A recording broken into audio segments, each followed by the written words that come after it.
You shouldn't have come, my mom said, cutting vegetables without even looking at me. My dad laughed.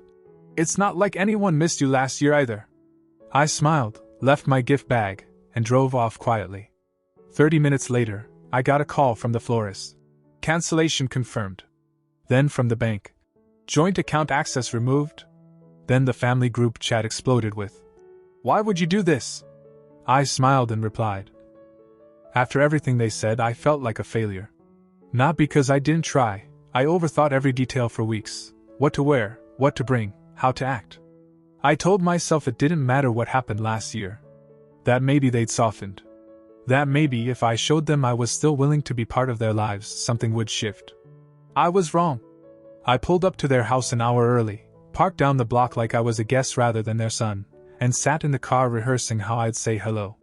It was their 31st anniversary this time, nothing extravagant like the party last year, but there'd still be people. A couple dozen guests. Family friends. Church folks. Some neighbors. And me, invited technically, but not welcomed. Last year, they celebrated without me. I wasn't left out, I was excluded. Completely. They didn't even try to explain it until weeks later, when my mom told me they just wanted peace, that night. When I pressed her, she finally admitted it had been deliberate. That conversation stuck with me for months. I didn't go home for Thanksgiving or Christmas. No one called. So this year, when the invite finally came through a forwarded email, not even a direct message, I hesitated. But I still went. I showed up carrying a carefully prepared gift bag filled with things I knew they'd love. Custom gifts. Thoughtful stuff. The kind of things that take time and effort. I spent around $1,000. Not to buy love, but to try to show them they still mattered, even if I wasn't sure I did to them. I walked into the kitchen where my mom was slicing vegetables. She didn't look up. "You shouldn't have come," she said. Just like that. My dad, still in his apron, chuckled. "It's not like anyone missed you last year either." They didn't even pretend. Not in front of me, not even when I handed over the gift bag and said, "Happy anniversary." No thank you. No eye contact. Just silence. So I turned around and walked out. I passed through the dining room, saw the guests trickling in, some already sitting with drinks, some asking where I was going, and others just staring. My uncle glanced toward the kitchen, then looked at me with this puzzled expression like he knew something wasn't right but didn't want to get involved. My parents stayed where they were. They didn't chase me, didn't explain to anyone why I left 5 minutes after arriving. I hope someone asked. I hope they squirmed trying to answer. I got back in the car and sat there with my hands on the steering wheel for a long time. Not driving. Just thinking. Not about the embarrassment. That was theirs now. But about how much time and energy I had wasted on people who clearly didn't care. Then I opened my phone. I didn't even hesitate. First, I canceled the bouquet scheduled to arrive tomorrow morning. White lilies and blue orchids in a crystal vase. Cost me over $200. Gone. Next, I logged into the bank app. The joint account they'd been accessing for almost 2 years? Removed. It was never supposed to be a lifeline, but it turned into one. $3,000 a month, quietly covering their bills, their groceries, their streaming subscriptions. Rent for my sister in another city. They never once said thank you. A few minutes later, the confirmations rolled in. Florist. Cancellation confirmed. Bank. Joint account access removed. Then the group chat lit up like a fire alarm. Why would you do this? Are you serious right now?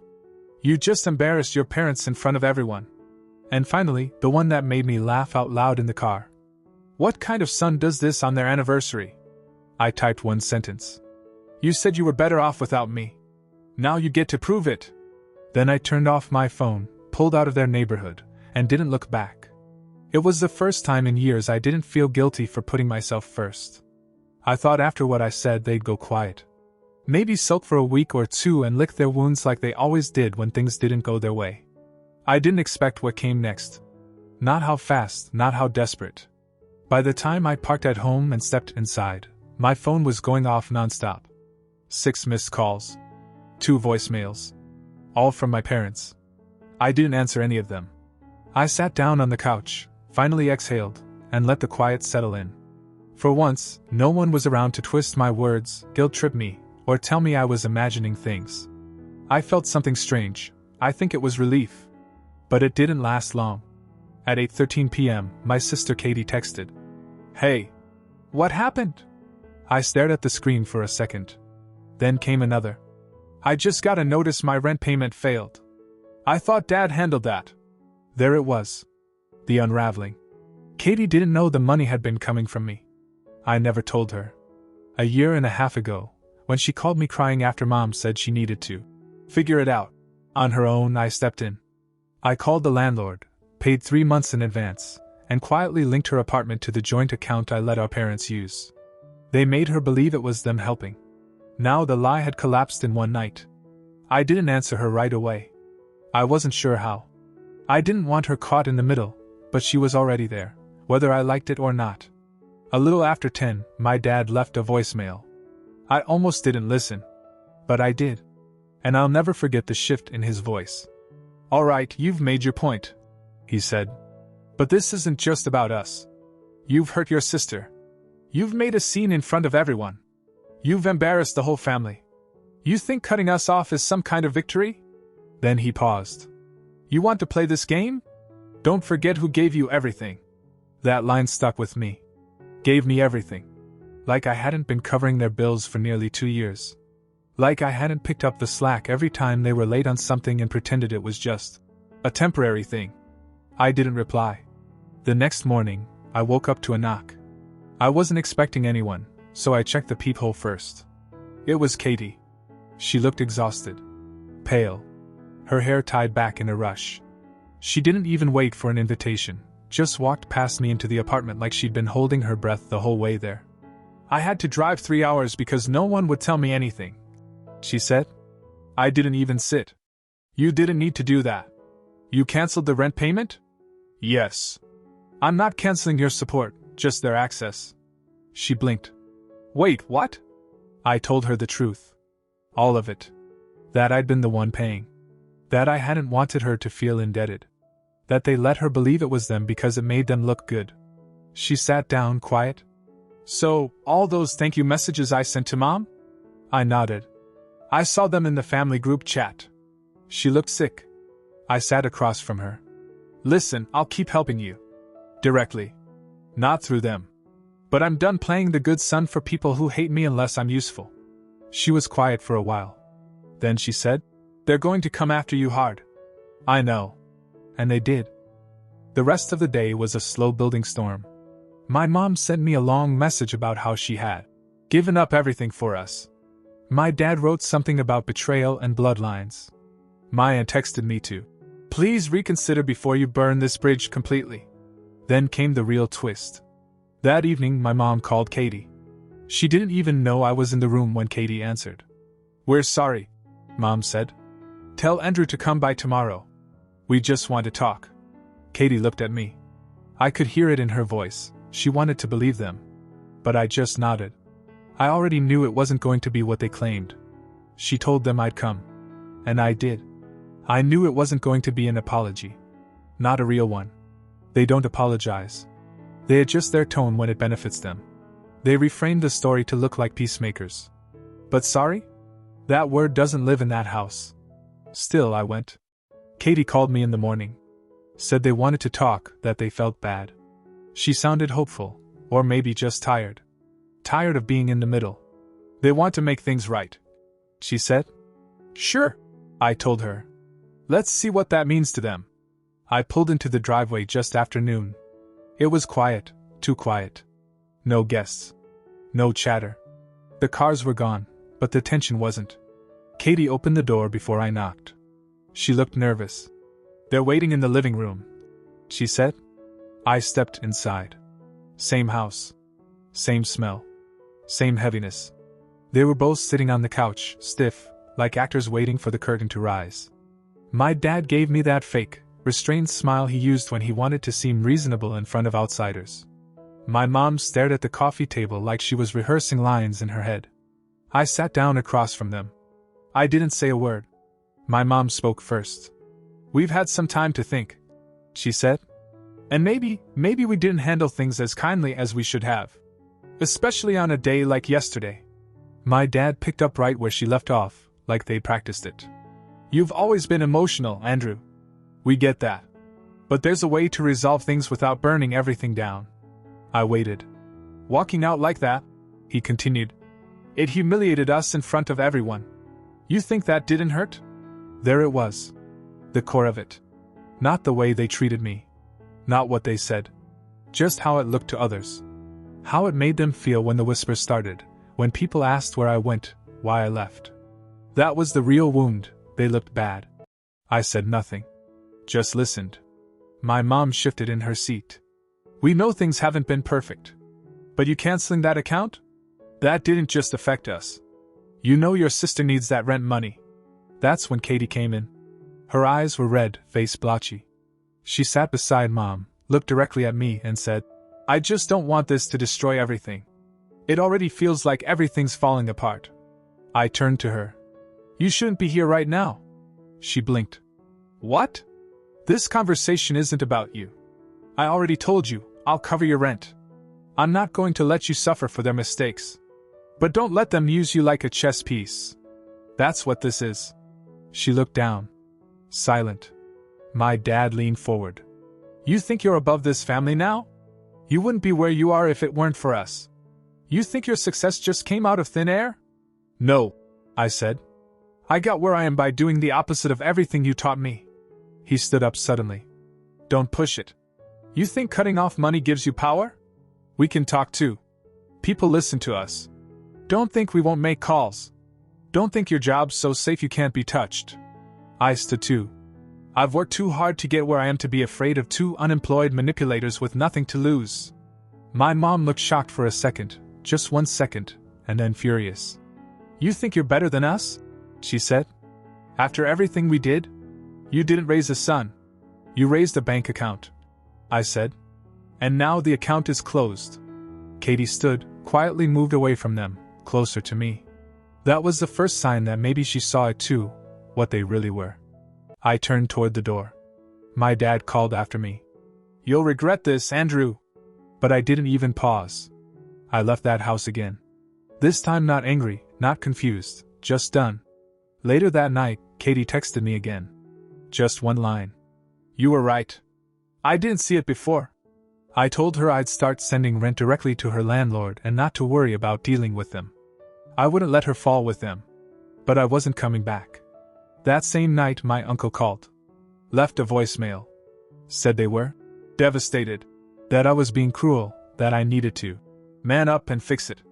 I blocked his number. My parents were just getting started. When guilt stopped working, they'd move on to their next strategy. Manipulation was only phase 1. I knew what was coming next. I expected a few days of silence after that. But less than 24 hours later, I got a letter. Not a text, not a call, a letter. A printed envelope, delivered to my apartment. No return address, just my name in neat cursive. I opened it slowly, already knowing it wasn't going to be pleasant. Inside was a 2-page letter typed. My dad's tone was cold, rehearsed. He said they were considering legal options to recover family contributions made over the past 2 years. He listed things I had paid for as if they were debts I now owed back to them. My sister's rent. A roof repair I paid for. Groceries. Even my dad's dental work. He ended it with, You made a choice. So did we. I sat there staring at it, not even angry, just stunned by how far they were willing to go. They were trying to flip the whole thing and paint themselves as victims of my financial abuse. It would have been laughable if it wasn't so deliberate. I scanned the letter and sent it to a lawyer friend. He read it and called me 5 minutes later. This is absurd, he said. But it's also calculated. They want to rattle you, make you panic. They're trying to bait me, I said. Exactly. Ignore it. If they actually file something, I'll handle it. But don't respond. They're hoping you will. That same night, I got a text from Katie. They just told me you're stealing from the family. They're telling everyone you emptied their retirement fund. I laughed. Not because it was funny, but because it was so cartoonishly evil. I hadn't touched a cent of theirs. They never had a retirement fund. The only money flowing in came from me. But it didn't matter. They were rewriting the story already. And then something happened I didn't expect. Katie showed up again. But this time, she wasn't alone.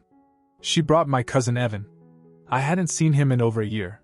We weren't particularly close growing up, but he'd always been one of the few family members who didn't play along with the drama. He stood in my doorway, holding a brown folder and looking serious. "I think you need to see this," he said. Inside were screenshots, notes, and emails. He'd been at the anniversary party.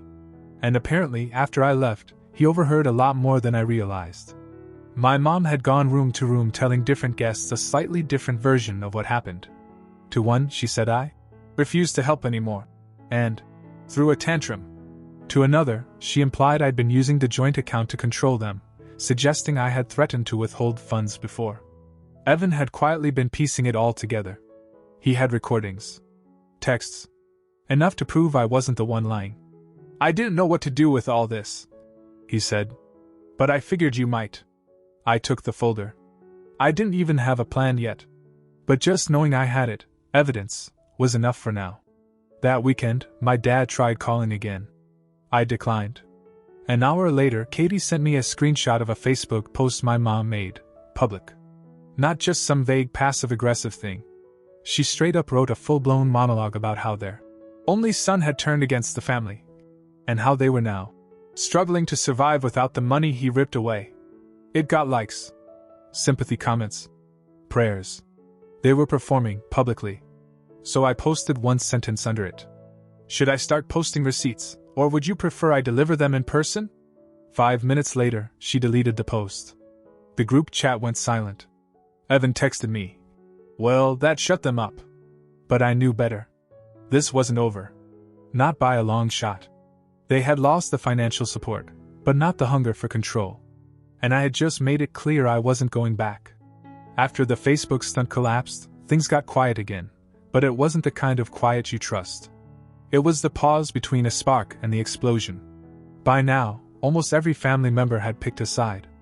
A few reached out to me privately to say they understood, but they always followed it with something like, "Maybe it's time to just let it go," or, "Family is family, you know?" What they meant was, go back. Be quiet. Let them win. Then came the voicemail. I woke up to it on a Tuesday morning. A blocked number. I wasn't going to check it, but something told me to. It was my mom. Crying. Real or fake, I couldn't tell. She was talking slow, like she wanted each word to land. "You win, okay?" she said. "We were wrong. I see that now. I don't want this to go on forever. We just want our family back. Please come by tonight. Just talk to us. No yelling. No blame. We just want to make it right." I played it twice. It was the first time she'd ever said, "We were wrong." Ever. I told myself I wouldn't fall for it, but part of me needed to hear it. So I called Katie. She didn't sound convinced either. "If you go, I'll go with you." So we went. Together. Same house. Same living room. But this time, no guests. No fake smiles. Just them, sitting across from us again. My mom stood up when we walked in. My dad stayed seated, arms crossed, jaw tight. "We want to move on," my mom said. "We're tired of all the hate." I looked at them. "You sure that's not just because the money's gone?" She flinched. "That's not fair. Isn't it?" Then came the twist. My dad leaned forward and said, "What if we made you co-owner of the house? Legally. It's what's fair. You've helped so much." I froze. It sounded almost generous. Too generous. Then I realized it wasn't an offer. It was bait. They weren't giving me anything. They were trying to tie me to the house, to them. Legally. Financially. Permanently. They'd found a new leash, dressed up as a reward. Katie looked at me, then back at them. "That's not what he needs. We're just trying to show goodwill," my mom said. "He says we never appreciated him. This is us showing we do." "And if I say no?" I asked. My dad shrugged. "You'll say no because you want to play the victim. You always have." There it was. The truth again. The crack in the mask. "I'm not taking anything from you," I said. "Not the house, not your apologies, not your guilt. You'll come crawling back," my dad said. "No," I said. You just lost your last chance. I stood up. Katie followed. I'll keep helping you, I said to her. But not through them. Never again. She nodded, eyes wide, but calm. I think that was the moment she finally, truly picked a side. We walked out together. Outside, she grabbed my arm. You're done, aren't you? Yeah, I said. For good this time. She moved out of their influence a week later. Officially changed her mailing address. I started wiring her $900 monthly directly, and she sent me a message that nearly broke me. You're the only one I can trust. You're the best brother I could have ever asked for. My parents tried a few more times, emails, messages through relatives, even one half-hearted attempt to report fraud on the closed joint account. It didn't work. They stopped when they realized they didn't have anything left to take. No money. No power. No son. It's been 4 months since I walked out of their house for the last time. Since then, not a word from either of them. No calls. No emails. No letters disguised as guilt bombs. The group chat hasn't made a sound. I almost forgot it existed. At first, the silence felt strange. Like the eerie calm after a storm when you're waiting for something else to snap. I kept checking my inbox expecting one last dramatic twist, a lawyer's letter, a wild accusation, a new manipulation tactic. But nothing came. And slowly, the silence stopped feeling like a warning. It started feeling like freedom. I'm sleeping better. Not waking up with that weight on my chest, wondering which crisis I'll be asked to fund, or which favor will be framed as an obligation. I come home to peace now. Not stress. Not chaos. Not the constant hum of resentment building in the background. The old joint account sits inactive, untouched. I check it sometimes out of habit, half expecting to see a new attempt to access it. But it stays frozen, like a vault to a life I don't live anymore. Katie's doing better too, way better. She finally admitted she'd been holding her breath for the last 2 years, always worried about the strings attached to everything they gave her. Now that the money comes directly from me, no questions asked, she's calmer. Lighter. Different. She moved into a new place 2 weeks ago. I helped her carry boxes up 3 flights of stairs and watched her open her new front door like it actually belonged to her. No ghosts behind it. No parents threatening to use her as leverage. She sent me a voice message that night. No script. No pretense. You're the only one who's never used me, she said. You could have let me believe their lies forever. You didn't. You told the truth, and you never stopped helping. You're my family now. You always were. It hit harder than I expected. I told her she was free now too. She believed me this time. But just when I thought things had settled, something unexpected happened. A mutual acquaintance, someone I hadn't spoken to since high school, DM'd me on Instagram. Said they'd run into my parents at a small event a few towns over. Nothing fancy. Just a local thing. But apparently they were telling people they hadn't heard from me in months, and they were deeply worried that I had cut off all contact, without warning, and that they feared I was involved with something unstable. They were spreading rumors again. Quiet ones. Subtle ones. I didn't respond. I didn't care what the neighbors believed. But I screenshotted the message anyway and saved it. Just in case. Because people like them don't stop trying to control the story. Even when they've lost the audience. Meanwhile, I've started planning something new. A move. Out of state. Something fresh, far enough away that even accidental run-ins become impossible. I haven't told anyone yet.